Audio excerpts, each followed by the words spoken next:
Hi everyone, welcome back. This is doctor Nikita सैलानी। आपके अपने यूट्यूब चैनल में मैं बहुत बहुत स्वागत करती हूँ। आज मैं चर्चा करने जा रही हूँ एक ऐसे मेडिसिन पर जिसका नाम है रिमिक्स क्रिस्पस। रिमिक्स क्रिस्पस जो कि अभी कोविड का टाइम चल रहा है, तो इसमें क्या आपकी नाक क्या ड्राई हो जाती है और आपको सांस लेने में दिक्कत होती है, उसके लिए मेडिसिन बहुत अच्छी है। बट जो चैनल पर नए हैं, प्लीज चैनल को सब्सक्राइब कर ले, जिससे आगे आने वाली इंफॉर्मेशन इमीडिएट आपको मिल सके। Okay, now we start our topic rumex crispus for cough and cold. Okay, जो रिमिक्स क्रिस्पस है उसका अनदर नेम क्या है? Yellow dock. ये एक प्लांट होता है, उससे ये मेडिसिन प्रिपेयर की जाती है। ठीक है, इस मेडिसिन को प्रूव किसने किया? जॉसलिन ने इस मेडिसिन को प्रूव किया। इसके फैमिली है पॉलीगोनेसी, इसकी फैमिली है। ठीक है, एलोपैथी इस मेडिसिन को आपके स्किन डिसीज के लिए यूज करते हैं, बट होम्योपैथी में ये मेडिसिन कफ कोल्ड कोरेजा के लिए यूज की जाती है और बहुत ही इफेक्टिव मेडिसिन है।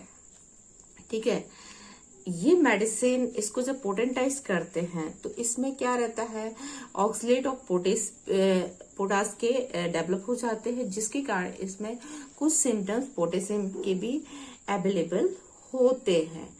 ठीक है, स्फीयर ऑफ एक्शन की बात करें तो ये लैरिंक्स, ट्रैकिया, ब्रोंकस, ब्रोंकाइल पे एक्ट करती है। ठीक है, पैथोजेनेसिस, ये मेडिसिन जब इसकी पैथोजेनेसिस की जाती है क्रूड फॉर्म पे, तो ये डिमिनिश कर देती है, कम कर देती है सीक्रेशन किसका? म्यूकस मेम्ब्रेन का सीक्रेशन को कम कर देती है और इंक्रीज कर देती है सेंसिबिलिटी किसकी? लैरिंक्स और ट्रैकिया की सेंसिटिविटी इंक्रीज कर देती है, जिसके कारण वहां पर इन्फ्लामेशन की कंडीशन नहीं डेवलप होती।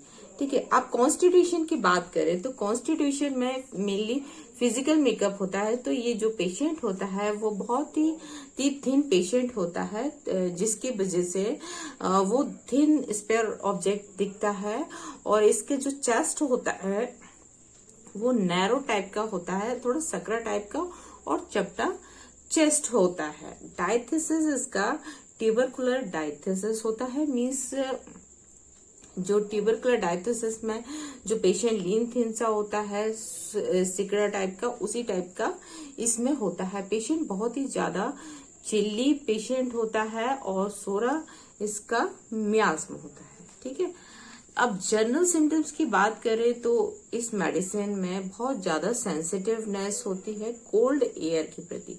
इस ठंडी हवा पेशेंट टॉलरेट नहीं कर पाता, इवन खुली हवा भी टॉलरेट नहीं कर पाता, उसको खांसी आने लगती है।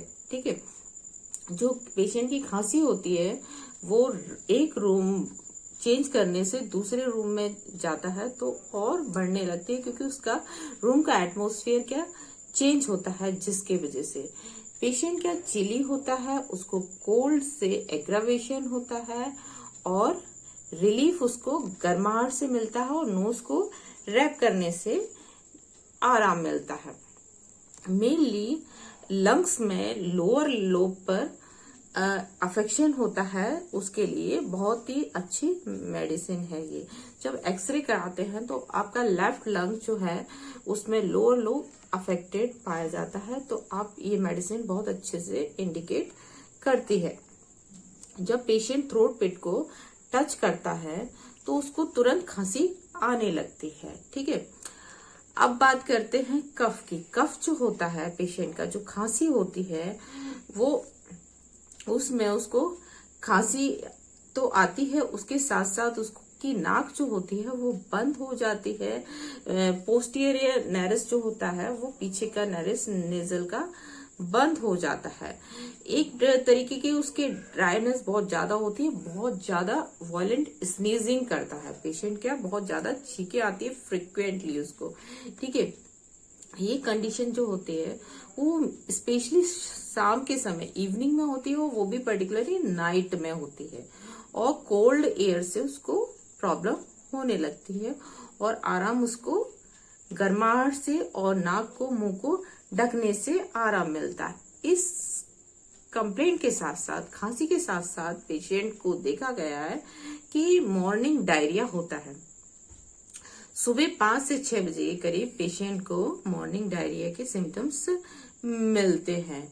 जो खांसी होती है उसमें क्या, उसके पेशेंट के गले में टिकलिंग सेंसेशन सा होता है, एक तरीके की गुदगुदी टाइप की होती है। उसके थ्रोट में ऐसा फील होता है कि थ्रोट में एक तरीके का लंप, कुछ एक छोटा सा पार्टिकल वहां पर है, ऐसा महसूस होता है। लेकिन क्या रहता है इसमें, जो खांसी में फर्स्ट जनरली एक्सपेक्टोरेशन नहीं होता, पेशेंट खांसता है बट एक्सपेक्टोरेशन नहीं होता। लेकिन जब फर्स्ट स्टेज में, शुरुआत में जब खांसी होती है तो उस स्टेज में पेशेंट को थोड़ा सा झाग जैसा कफ निकल आता है, स्पुटर निकल आता है, जो कि बाद की कंडीशन में येलो कलर का हो जाता है और बहुत ही ज्यादा गाढ़ा हो जाता है और टफ होता है कि बहुत मतलब उसको आप गले से खास कर निकाल ही नहीं पाते। ये सभी कंप्लेंट्स पेशेंट को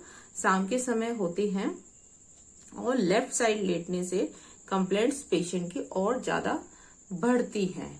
ठीक है, या फिर पेशेंट ठंडी हवा को अंदर इनहेल कर ले तो उससे भी कंप्लेंट उसकी बढ़ने लगती है। और एम्बुलेशन जैसे एम्बुलेशन जैसे कि मैंने पहले बताया कि वो आपको गर्माहट से आराम मिलेगा और मुंह को ढकने से आराम मिलेगा। ठीक है, इसके साथ साथ कंकमिटेंट्स जो है, खांसी के साथ साथ पेशेंट क्या इनवॉलेंट्री यूरिनेशन कर देता है, क्योंकि इतनी ज्यादा खांसी होती है कि वो उस पे उसका जो स्पिंटर होता है, यूरिनेशन का स्पिंटर, वो कंट्रोल में नहीं हो पाता और ओपन हो जाता है और ये वो पेशेंट क्या यूरिनेशन कर देता है। ये सिम्टम्स अदर मेडिसिन में भी मिलता है, उसमें भी खांसने पर पेशेंट यूरिन पास कर देता है, जैसे कॉस्टिकम हुई, आपकी अर्जेंटम नाइट्रिकम हुई, नाइट्रम म्यूरिटिकम हुई, उन मेडिसिन में भी मिलता है। ठीक है, पेशेंट की खांसते खांसते इतनी ज्यादा कंडीशन खराब हो जाती है कि उसकी वॉइस क्या जाने लगती है, आवाज कम होने लगती है, बहुत ही प्रेशर डालकर पेशेंट बोलता है। स्टमक की बात करें इन सभी सिम्टम्स के साथ, तो स्टमक को नॉनवेज खाना पेशेंट पसंद नहीं करता, वो डिसएग्री करता है, बिल्कुल पसंद नहीं करता पेशेंट। ठीक है, जिसके कारण उसको डायरिया होने लगता है पेशेंट को। ठीक है, और जो कि मेनली मॉर्निंग डायरिया होता है और उसके कारण उसको गैस्ट्राइटिस होने लगती है और उसके पेट में दर्द होने लगता है।